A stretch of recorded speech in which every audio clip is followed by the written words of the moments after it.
नमस्ते। मैं डॉक्टर पंकज अर्कुट। मैं इंटरवेंशनल कार्डियोलॉजिस्ट हूँ Swasthyam super speciality hospital Nagpur में। Welcome back to my channel. Heart और हार्ट डिसीजेस की रेगुलर जानकारी के लिए इस यूट्यूब चैनल को सब्सक्राइब कीजिए और नोटिफिकेशन के लिए बेल आइकन पर क्लिक कीजिए।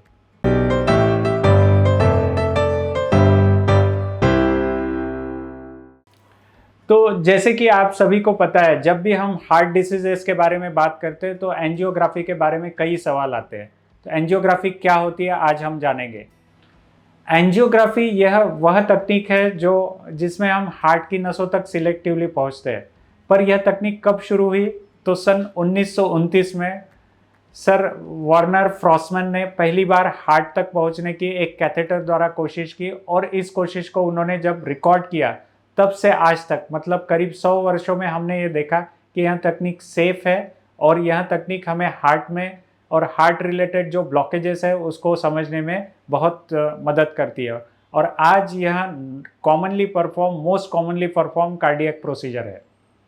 एंजियोग्राफी किन मरीजों में की जाती है? तो सबसे पहले उन मरीजों में जिनको हार्ट अटैक आया है या हार्ट अटैक की आशंका है। हार्ट अटैक कब होता है? तो जब हार्ट की नसों में ब्लॉकेजेस पाए जाते हैं तब हार्ट अटैक होने की संभावना रहती है। इन मरीजों में कहाँ ब्लॉकेजेस है, कितने ब्लॉकेजेस है, ये देखने के लिए एंजियोग्राफी की जाती है।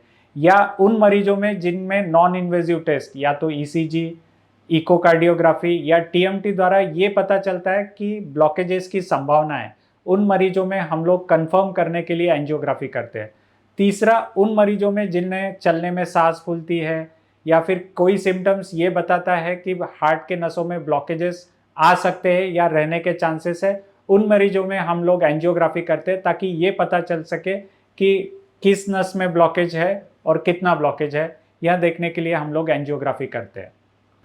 तो अब जानते हैं कि हम लोग एंजियोग्राफी कैसे करते हैं। यह सभी लोगों का सवाल रहता है कि एंजियोग्राफी करते समय हमें वेदना होती है, एंजियोग्राफी समय हमें भूल दी जाती है। तो एंजियोग्राफी एक नॉर्मल प्रोसीजर है, इसमें कोई भी भूल की आवश्यकता नहीं होती है। सिर्फ एक लोकल एनेस्थेशिया में यह प्रोसीजर की जाती है। यह प्रोसीजर कैथलैब में की जाती है। यह कैथलैब एक ऑपरेशन थिएटर जैसी एक रहती है जिसमें कि हम लोग एक्सरे द्वारा यह देखते हैं कि हार्ट के नसों में डाई कहाँ पहुँचता है। तो एंजियोग्राफी की जाती है कैथलैब में। मरीज के हाथ से या पैर की नस से हम लोग हार्ट तक पहुँचते हैं। एक वायर पहले पहुँचती है और उसके ऊपर एक कैथेटर जाता है, मतलब जो कि एक ट्यूब रहती है, उससे हम हार्ट तक पहुँचते हैं और हार्ट की उन नसों को हम कैनुलेट करते हैं जिन नसों में हमको यह देखना है कि ब्लॉकेजेस है या नहीं है। तो राइट साइड में एक नस होती है और लेफ्ट साइड में दो नसें होती है जो कि हार्ट को सप्लाई करती है, जिनको हम कोरोनरी आर्टरीज कहते हैं। और कैथेटर द्वारा इन आर्टरीज तक पहुंचने के बाद हम एक रेडियो ओपेक डाई इस नली द्वारा इंजेक्ट करते हैं, जो कि उस वेसल तक पहुंचता है, और जहां ये नहीं पहुंच पाता वहां हमें पता चलता है कि ब्लॉकेजेस है। और यह पूरी प्रक्रिया हम लोग कैथलैब में एक्सरे ट्यूब द्वारा रिकॉर्ड करते हैं, इसीलिए यह पूरी प्रक्रिया रिकॉर्डेड रहती है।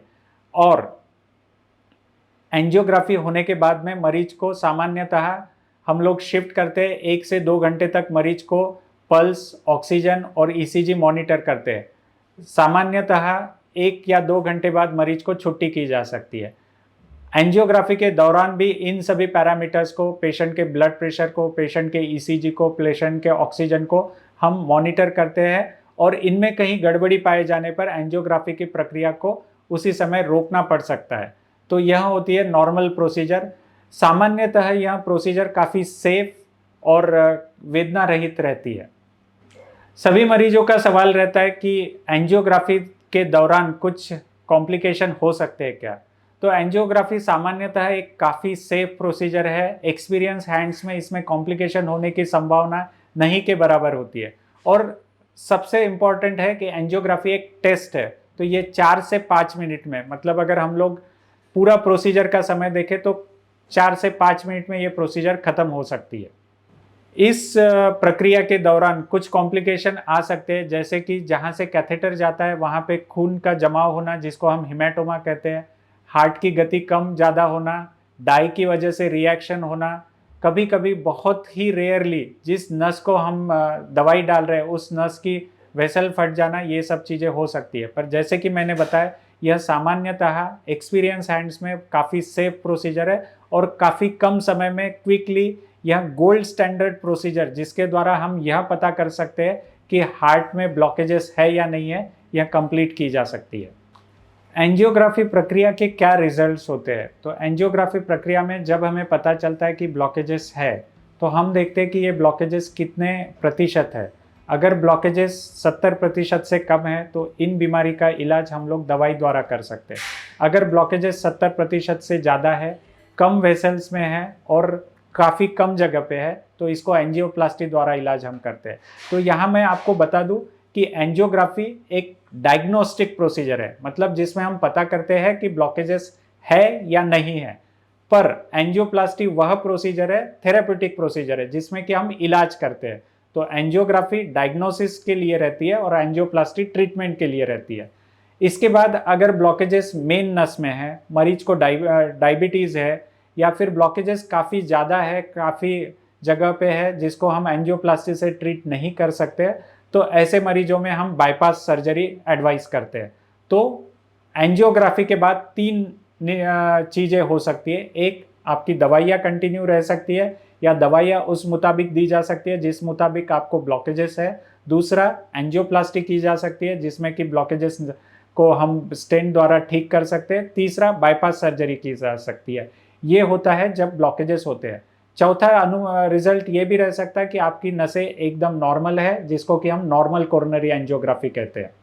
तो अंततः मैं यह कहना चाहूँगा कि एंजियोग्राफी एक सेफ प्रोसीजर है। अगर आपको किसी डॉक्टर ने, आपके कार्डियोलॉजिस्ट ने यह सलाह दी है कि एंजियोग्राफी की जाए तो आप बिना दिक्कत एंजियोग्राफी के लिए जा सकते हैं, क्योंकि कभी भी किसी प्रोसीजर की अगर रिस्क कम है और उसके बेनिफिट ज़्यादा है तो उस प्रोसीजर को मेडिकली हम लोग कहते हैं कि it is a indicated procedure. तो एंजियोग्राफी के बारे में इसकी रिस्क काफ़ी कम है और इससे मिलने वाली जो जानकारी है, इससे मिलने वाले जो रिजल्ट्स है वो काफ़ी मायने रखते हैं आपके हार्ट हेल्थ में। तो अगर आपको एंजियोग्राफी किसी डॉक्टर ने बताई है तो बेझिझक आपने एंजियोग्राफी करा लेनी चाहिए। अगर आपके एंजियोग्राफी के बारे में या हार्ट डिसीज के बारे में कोई भी क्वेश्चन है तो आप कमेंट बॉक्स में कमेंट कर सकते हैं। Thank you.